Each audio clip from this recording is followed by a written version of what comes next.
नमस्कार। मनी मंत्रा के एक और खास अंक में आप सभी दर्शकों का बहुत बहुत स्वागत है। मैं हूं असीम मिश्रा। आज हम बात करने वाले हैं अनक्लेम्ड डिपॉजिट्स की। दरअसल बीते दिनों रिजर्व बैंक यानी आरबीआई ने अनक्लेम्ड डिपॉजिट तक लोगों की पहुंच को आसान बनाने के लिए एक सेंट्रलाइज्ड वेब पोर्टल बनाने की घोषणा की है। आरबीआई के गवर्नर शक्तिकांत दास ने गुरुवार को मॉनेटरी पॉलिसी मीटिंग की प्रेस कॉन्फ्रेंस में इस बात की जानकारी दी। फिलहाल बैंक ग्राहकों को इन डिपॉजिट्स को क्लेम करने के लिए अलग अलग बैंकों की वेबसाइट्स पर जाना पड़ता है। नया वेब पोर्टल ग्राहकों को एक ही स्थान पर अपनी लावारिस या फिर अनक्लेम्ड जमा राशि का पता लगाने में उन्हें मदद करेगा। बीते दिनों वित्त राज्य मंत्री भागवत कराड ने लोकसभा में बताया था कि सरकारी बैंकों ने अकाउंट में लावारिस पड़े करीब 35,000 करोड़ रुपए को रिजर्व बैंक में ट्रांसफर कर दिया है। ये पैसे 10 करोड़ से भी अधिक खातों में 10 साल या इससे भी ज्यादा वक्त से बैंकों में यूं ही पड़े हुए थे, जिस पर किसी ने दावा नहीं किया था। सबसे ज्यादा लावारिस पैसा स्टेट बैंक में जमा था। तो आज के इस अंक में हम इस विषय पर विस्तार से करेंगे चर्चा, और इस चर्चा में हमारे साथ एक बहुत ही खास मेहमान इस वक्त जुड़ चुके हैं। हमारे साथ हैं डॉक्टर अनिल कुमार, प्रोफेसर हैं जो कि एसआरसीसी में। प्रोफेसर अनिल, आपका बहुत बहुत स्वागत है हमारे इस खास कार्यक्रम मनी मंत्रा में। और अनिल सर, जैसा कि ये जानकारी आई रिजर्व बैंक के गवर्नर की तरफ से कि 10 सालों से भी ज्यादा वक्त से जो बैंकों में अनक्लेम्ड डिपॉजिट से 35,000 करोड़ से भी ऊपर की वो राशि चली गई है, और उन बैंकों ने उन तमाम पैसों को आरबीआई को ट्रांसफर कर दिया है। लेकिन मेरा सर सवाल कि हम आएंगे कि इस जो वेब पोर्टल है उससे क्या कुछ फायदे होंगे, लेकिन उससे पहले हमारे दर्शकों की समझ के लिए कि हम जब कहते हैं कि ये लावारिस पैसा जमा है, अनक्लेम्ड डिपॉजिट्स है, कोई दावा नहीं कर रहा है, इसका क्या कुछ मतलब है? देखिए, आज हम सुगमता की बात करते हैं, ईज ऑफ डूइंग बिजनेस की बात करते हैं, उसके साथ ईज ऑफ लिविंग, और यहां पर ईज ऑफ बैंकिंग की अगर मैं बात करूं तो जो अनक्लेम डिपॉजिट्स हैं काफी अकाउंट्स में पड़े होते हैं, और काफी ऐसे खाता धारक है उनको खुद नहीं पता होता, जो विदेश चले गए या उनकी किसी वजह से मृत्यु हो गई और उनके उत्तराधिकारी है, उनको नहीं पता होता कि उनका अकाउंट किस किस बैंक में कहां पर था।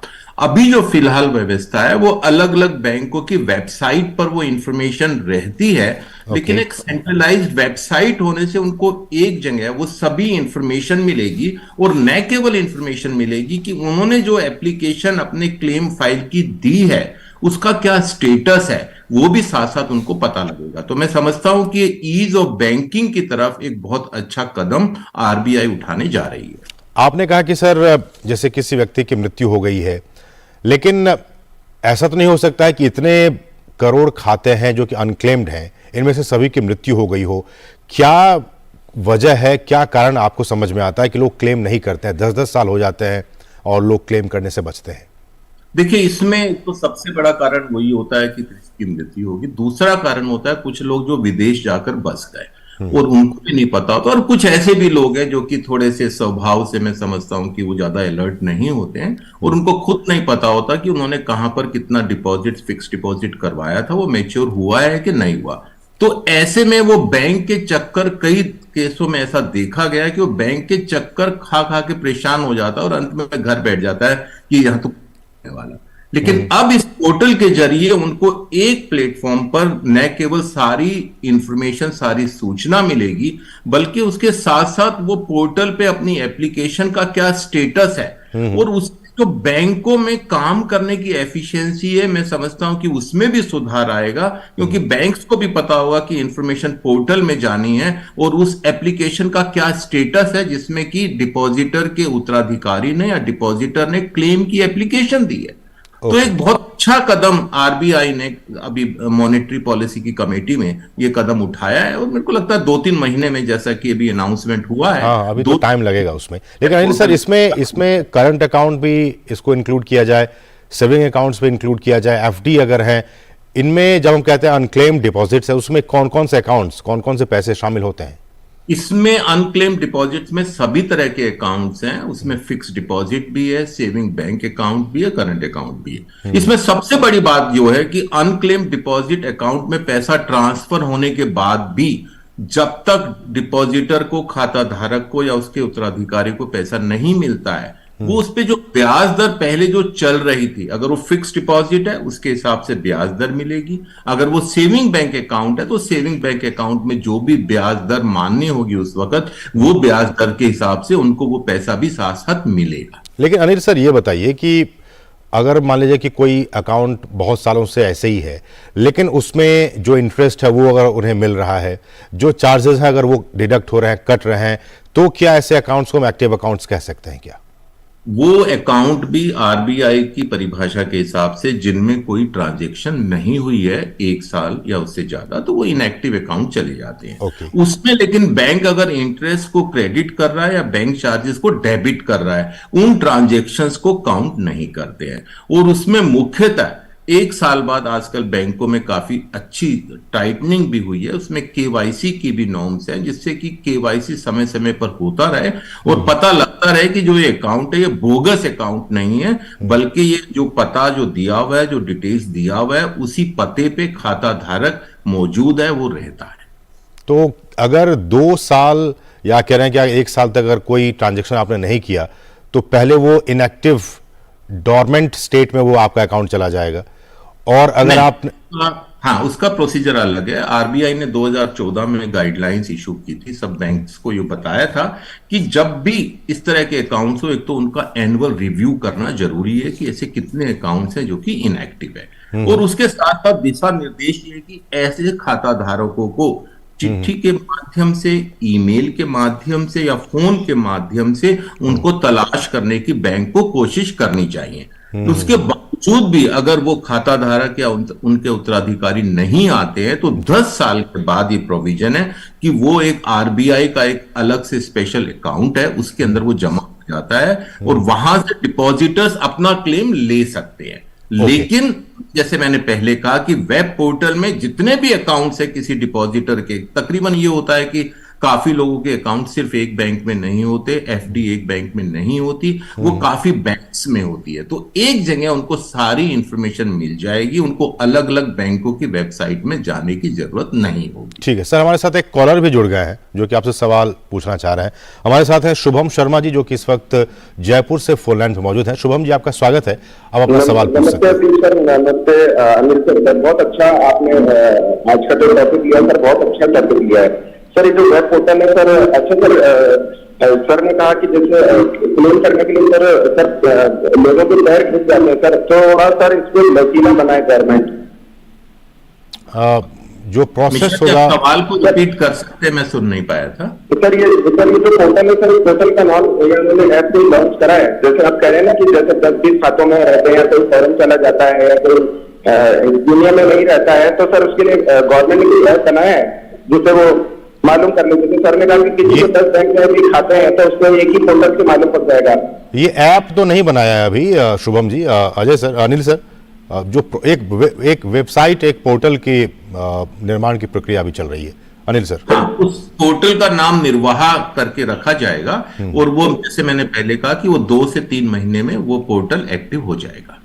सर आपका प्रोग्राम सर अच्छा है सर, इसको रिपीट भी करें सर। इसको सर आप बहुत अच्छे से टॉपिक उठाते हैं यार, कहते थे सर इवनिंग को या दूसरे दिन भी सर रिपीट किया जाए सर। मार्केट जिस चीज की आदत आपका कहते थे सर। बिल्कुल बिल्कुल शुभम जी, हम आपकी बातों को गौर करेंगे और आगे आपकी जो सुझाव उसको हम एक्सेप्ट करेंगे। बहुत बहुत शुक्रिया शुभम, इन बातों को हमारे साथ साझा करें। लेकिन जैसा कि हमने कहा अनिल सर की, हम आएंगे और भी इसमें क्या कुछ बातें निकल कर सामने आ सकती है, क्योंकि कॉलर्स जानना चाह रहे हैं कि क्या कुछ प्रोसेस होगा, कैसे वो हम उसको क्लेम कर सकते हैं। लेकिन उससे पहले रुकें एक छोटे से ब्रेक के लिए। आप देखते रहिए डीडी न्यूज।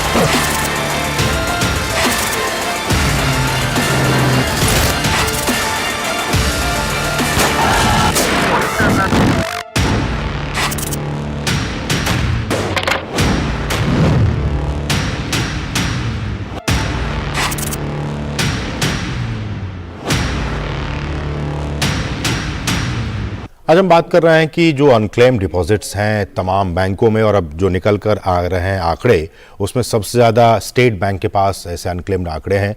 और इस बात की तमाम जो जानकारियां हैं बैंकों ने वो आरबीआई को दी है, पैसे भी उन्होंने ट्रांसफ़र कर दिए हैं। अब आरबीआई की तरफ से ये कहा गया है कि हम ऐसे अनक्लेम्ड जो अकाउंट्स हैं उनकी पूरी जानकारी, अलग अलग बैंकों पर आपको जाने की ज़रूरत नहीं है, हम आपको एक सेंट्रलाइज्ड वेब पोर्टल होगा, उस वेब पोर्टल पर हम वो आप जानकारी दे देंगे। लेकिन प्रोफेसर अनिल, मेरा सवाल ये कि 10 साल की समय सीमा के बाद जो ऐसे अनक्लेम्ड अकाउंट्स हैं, वो कहते हैं कि डेफ, depositors education and awareness fund, इसके बारे में जरा बताइए। अगर कोई अनक्लेम्ड पैसा है जो कि आरबीआई के पास इस डेफ अकाउंट में चला जाता है, आरबीआई इस पैसे का क्या करती है? आरबीआई इस पैसे को वो उनके इस अकाउंट में डीई करके एक अकाउंट है उसमें वो रहता है, और बेसिकली इस अकाउंट से कोई भी डिपॉजिटर अपना क्लेम कर सकता है। लेकिन साथ साथ तो भी कुछ पैसा अनक्लेम्ड रह जाता है, तो ये अकाउंट की जो दिशा निर्देश बनी हुई है उसके हिसाब से इस अकाउंट का पैसा डिपॉजिटर्स के हित में ही खर्च कर सकते हैं। मैं यहाँ पे बताता हूँ, जैसे ये बिल्कुल कंपनीज के लाइंस पर हैं। जो अनक्लेम्ड डिविडेंड होता है वो भी इन्वेस्टर्स अवेयरनेस फंड में जमा कराना होता है, और उस फंड का इस्तेमाल इन्वेस्टमेंट करने के बाद इन्वेस्टर्स के हित में ही इस्तेमाल होता है। इसी तरह से उसी तर्ज पर ये अकाउंट बना है जो कि इन्वेस्टर्स को एजुकेशन देने के लिए। बात ये यहीं पर नहीं रुकेगी। पोर्टल बनने के बाद आरबीआई अपने फाइनेंशियल लिटरेसी कैंपेन के माध्यम से और अलग माध्यम से समय समय पर ये सूचना देता रहेगा कि ये पोर्टल है, जिसको भी कोई अनक्लेम्ड डिपॉजिट है या इन अकाउंट का पैसा उसमें चला गया, वो वहां से अवेयरनेस प्रोग्राम मुझे लगता है चलाने की जरूरत होगी, भी इसके साथ चलाने की पूरी योजना। इसमें सर एक और सवाल जो मेरे जहन में आ रहा है कि अगर कोई इमीडिएट कोई लीगल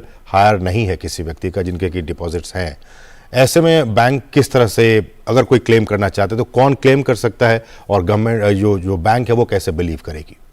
देखिए, इसके अंदर एक तो जो डेथ सर्टिफिकेट और लीगल हेयर का सर्टिफिकेट, और साथ में अगर उसमें क्लेमनेंट्स ज्यादा हैं तो बैंक एक इसमें लीगल एडवाइस और कोर्ट में जो इसका जो निर्णय हुआ है उसके हिसाब से उसके अनुसार से चलता है। क्योंकि बैंक या रिजर्व बैंक किसी डिस्प्यूट में, लीगल डिस्प्यूट में नहीं पड़ना चाहेगा। अगर उसके क्लेमनेंट्स काफी हैं, जब तक वो बात सेटल नहीं होगी वो पैसा उस पर्टिकुलर क्लेमनेंट को नहीं जाएगा, ये बात तो तय है। लेकिन कई बार ये भी होता है कि वो पैसा बिल्कुल भी क्लेम नहीं हो पा रहा है, तो ऐसे में एक प्रोसीजर है कि बैंक को पब्लिक नोटिस भी देना होता है वेबसाइट के माध्यम से, और आरबीआई अपनी वेबसाइट के माध्यम से, और जो वेब पोर्टल बन रहा है उसके माध्यम से भी, कि ये पैसा क्लेम नहीं हुआ है इतने सालों से, तो उसके बाद को कोई क्लेमनेंट्स आता है तो उसके हिसाब से उसका निपटारा होगा। एक सर ये भी सवाल आता है कि आरबीआई इस बात को इंश्योर करे कि जो नए डिपॉजिटर्स हैं या जो नए अकाउंट्स हैं वो आने वाले वर्षों में, आने वाले दिनों में वो अनक्लेम्ड ना हो पाएं, वो एक्टिव रहें, लोग उनसे ट्रांजैक्शन करते रहें। इसको लेकर क्या कुछ कदम उठाए जा रहे हैं इस वक्त आरबीआई की तरफ से या फिर बैंकों की तरफ से? देखिए, इसमें दो बातें मुख्यतः है। एक तो जैसे ही अकाउंट इनएक्टिव की तरफ बढ़ने लगता है उसका एनुअल रिव्यू, जैसे मैंने पहले कहा, एनुअल रिव्यू बैंक्स को बोला गया है, वो कंपलसरी है। एनुअल रिव्यू के बाद जितने अकाउंट्स पाए जाते हैं कि वो इनएक्टिव है, तो उसको पहले बैंक की ये उत्तरदायित्व बन जाता है कि उन डिपॉजिटर्स को वो चिट्ठी लिखे या मेल के माध्यम से संपर्क करें और कहें कि इस अकाउंट को आप एक्टिव कीजिए। एक तो ये कदम है। अगर संपर्क स्थापित नहीं हो पाया तो संपर्क स्थापित नहीं हो पाया तो वो 10 साल के बाद, जैसा कि ये प्रोसीजर है, अच्छा, वो कि आरबीआई के डीए अकाउंट में चला जाता है। ठीक है। दूसरा क्या है कि बैंक्स आजकल, आपने भी ये सबने नोट किया होगा कि जितने भी अकाउंट्स हैं, सेविंग अकाउंट है, फिक्स्ड डिपॉजिट है, उसमें बैंक्स इंसिस्ट करते हैं कि उसमें नॉमिनी का जो कॉलम है वो भरा जाए, तो उसको भी बैंक इंसिस्ट करता है। कई बार काफी फिक्स्ड डिपॉजिट पुराने हैं जिसमें नॉमिनेशन नहीं होता है, तो उन केसेस में बैंक ग्राहकों को बुला के कहता है कि इसमें नॉमिनेशन नहीं है, ये आपके हित में नहीं है, इसका आपको नॉमिनेशन भरना चाहिए।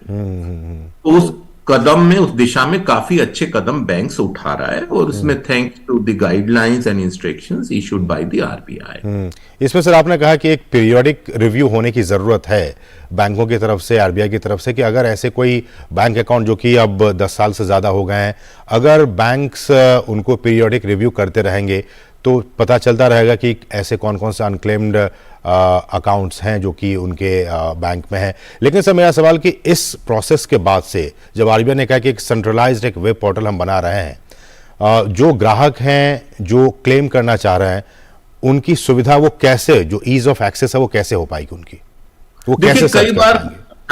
कई बार ग्राहक को खुद नहीं पता होता है कि उसने किस बैंक में कितने साल पहले फिक्स डिपॉजिट करवाया था, किस बैंक में उसका खाता है, या अगर उत्तराधिकारी है तो कि उसके जो जिनका वो उत्तराधिकारी है उन्होंने किस किस बैंक में फिक्स डिपॉजिट करवाया था। तो ये एक सेंट्रलाइज्ड वेब पोर्टल के माध्यम से जितने भी बैंक्स में अकाउंट है उन सब की इंफॉर्मेशन, उसमें खाली उसका नाम, एड्रेस, और अगर उसको और फाइन सर्च करनी है तो पैन नंबर के माध्यम से वहां पर वो सर्च हो पाएगी, और जितने भी अकाउंट्स में अनक्लेम्ड पैसा है वो एक ही प्लेटफॉर्म पर, एक ही वेब पोर्टल पर खाता धारक को या उनके उत्तराधिकारी को मिल जाएगी। लेकिन अनिल सर, जैसा कि हमने कहा कि 10 करोड़ से ज्यादा अकाउंट्स हैं, इसका मतलब कि इतने जो तमाम जो सरकारी बैंक्स हैं, जो डेटा उनके पास है, एक बहुत मैराथन प्रोसेस होगा कि उन तमाम डेटा को वो आरबीआई को देना होगा।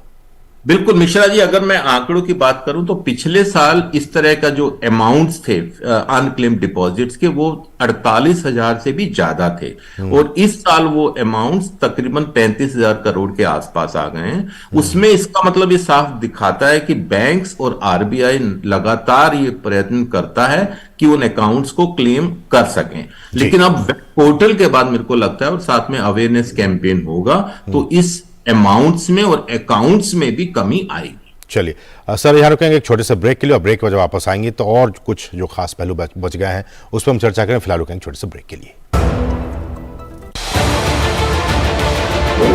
उत्तर से दक्षिण तक, पूर्व से पश्चिम तक, देश हो या दुनिया की खबर है तो पड़ताल जरूरी है। देखिए हमारे साथ मेरे पीछे भारत की सबसे एजेंडा भारत का रहा है, और किस तरह से एक नई शुरुआत इस वक्त लोगों को अगर स्वरोजगार से आपने तो इसमें सोमवार से शुक्रवार दोपहर 3 बजे सिर्फ डीडी न्यूज पर। दिन भर की सुर्खियों से अलग खबरों की दुनिया और भी है। खबरें जो आपको दे नया नजरिया, खबरें जिसमें दिखे समाज की परछाई, ऐसी खबरें जो कहती हैं न्यू इंडिया की कहानी, खबरें जो है अनछुई, कुछ खट्टी कुछ मीठी, हम लाते हैं आपके लिए ढूंढकर खबर हटकर, सोमवार से शुक्रवार सिर्फ डीडी न्यूज पर।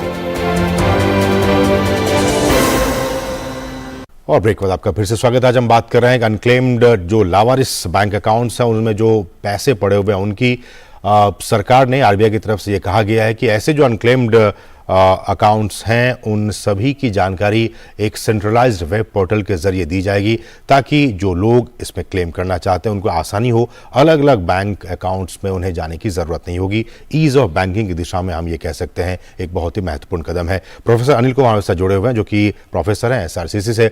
सर, हम इस प्रोग्राम के आखिर में पहुँच गए हैं। मेरा सवाल ये कि ये जो एक प्रोसेस आया है आरबीआई की तरफ से, देर आए दुरुस्त आए, हम कह सकते हैं? देखिए, इसमें सरकार लगातार, मेरे को लग रहा है कि 10 साल से प्रयत्नशील है कि न केवल जैसे मैंने शुरू में कहा ease of doing business, ease of living, और अब ईज ऑफ बैंकिंग ऑल्सो। इन सब कदम से लोगों का, पब्लिक का बैंक सिस्टम में कॉन्फिडेंस आता है। और आज अगर मैं बैंकिंग सिस्टम की बात करूं वो केवल और केवल कॉन्फिडेंस पर टिका है। अब पीछे अमेरिका में जो कुछ बैंक फेल हुए उसमें कॉन्फिडेंस का फेलियर था। इस तरह के हमसे लोगों को ये निश्चित हो जाना चाहिए कि आरबीआई और बैंक्स आपके हित के लिए हर कदम उठाने के लिए अग्रसर है, और हर साल इसमें नए नए कदम उठा रहा है। डिजिटाइजेशन का जमाना है, आईटीआई का जमाना है। तो आज ग्राहक को सभी इंफॉर्मेशन पोर्टल के थ्रू चाहिए और सेंट्रल पोर्टल के थ्रू चाहिए, और एप्लीकेशंस भी उसको पोर्टल के थ्रू करनी है, और वहां पर उस एप्लीकेशन का क्या स्टेटस है वो भी उसको ऑनलाइन पता करना है। उसको बैंक में जाने की बिल्कुल कोई जरूरत नहीं है। पोर्टल के माध्यम से सब इंफॉर्मेशन, सब सूचना घर बैठे मिल जाएगी। सर, हमारे साथ एक कॉलर एक जुड़ गए हैं, हमारे साथ हैं प्रेम कुमार जी जो कि इस वक्त पटना से हमारे साथ फोन लाइन पर मौजूद हैं। प्रेम जी, आपका स्वागत है, आप अपना सवाल पूछ सकते हैं। हाँ सर, हेलो। जी पूछिए सवाल। सर मैंने ये एक कंपनी पैकिंग ऑनलाइन जॉब करने के लिए अप्लाई किया था, हम्म। तो उसमें ये फ्रॉड बोला ना कि वो कंपनी अपना ही नंबर देगी आपके अकाउंट में। आपका सवाल क्या है? यही सवाल यही है ना सर, वो अकाउंट खुलवाया, फ्रॉड ने अपना नंबर दे दिया मेरे अकाउंट में। अब मैंने उसका नंबर KYC कर दिया सर। अब मेरे अकाउंट से 1,96,000 का लोन माइनस में चला गया। अब मेरे अकाउंट में पैसा नहीं था। प्रोफेसर अनिल, लबोलबाब इनके सवाल का ये कि बैंकिंग फ्रॉड्स से मुझे लगता है जुड़ा हुआ है, वही एक अवेयरनेस प्रोग्राम की जरूरत है। लोग अवेयर खुद भी हों फाइनेंशियली, तभी इस तरह की चीजों से बच सकते हैं। हाँ, आजकल डिजिटाइजेशन का जमाना है और साथ में साइबर क्राइम भी बढ़ रहा है, तो उसमें साइबर क्राइम के कोई विक्टिम ना बने उसके लिए सचेत होना जरूरी है। और अलग अलग माध्यम से बैंक और RBI प्रयत्नशील है, फाइनेंशियल लिटरेसी कैंपेन के थ्रू, डिजिटल लिटरेसी कैंपेन के थ्रू। और मैं समझता हूं कि ये NGOs का और जितनी भी संस्थाएं इससे जुड़ी हुई है उनका भी एक कर्तव्य बनता है कि पब्लिक को इसके बारे में सावधान करें कि वो साइबर क्राइम से अपने आप को कैसे बचे। आज के जमाने में ये बहुत जरूरी है कि साइबर क्राइम से बचें और उनके विक्टिम ना बने। बिल्कुल सर, रुकेंगे छोटे से ब्रेक के लिए। सर आपके पास वापस आ रहा है, फिलहाल रुकेंगे छोटे से ब्रेक के लिए।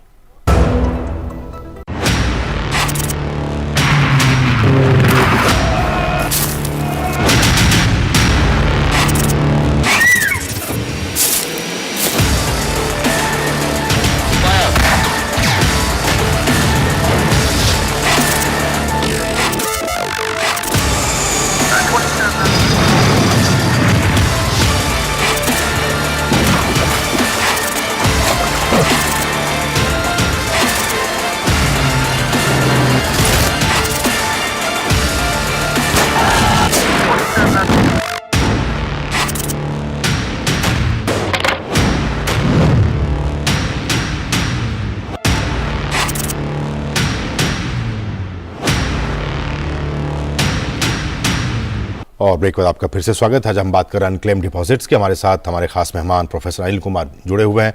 अनिल सर, आखिर में एक सवाल की, इस तरह के कदम RBI की तरफ से एक वेब पोर्टल की शुरुआत की जाएगी, ये तो एक कदम है ही, साथ ही साथ जैसा कि आप अभी कह रहे थे ब्रेक से पहले कि अवेयरनेस भी, लोगों को भी जागरूक होने की जरूरत है अपने जो उनके राइट्स हैं, बैंकिंग राइट्स हैं, उनको लेकर भी, फ्रॉड्स जो हो रहे हैं आजकल उनको लेकर भी, तमाम चीज़ों को लेकर एक जो फाइनेंशियल लिटरेसी है उनकी भी ज़रूरत है, फाइनेंशियल अवेयरनेस की भी ज़रूरत है। आपका आखिरी कमेंट।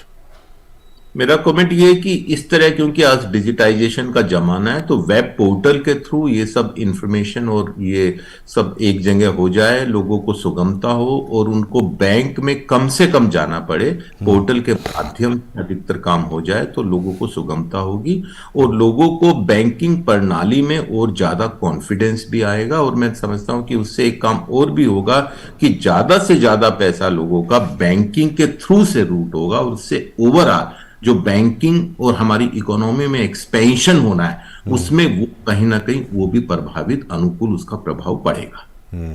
चलिए सर, बहुत बहुत शुक्रिया doctor Anil Kumar, professor SRC से आपका बहुत बहुत शुक्रिया सर हमारे साथ जुड़ने के लिए और इन तमाम बातों को हमारे साथ साझा करने के लिए। तो इसके साथ ही मनी मंत्रा के आज के इस अंक में बस इतना ही। मुझे और हमारी पूरी टीम को दीजिए अनुमति। नमस्कार।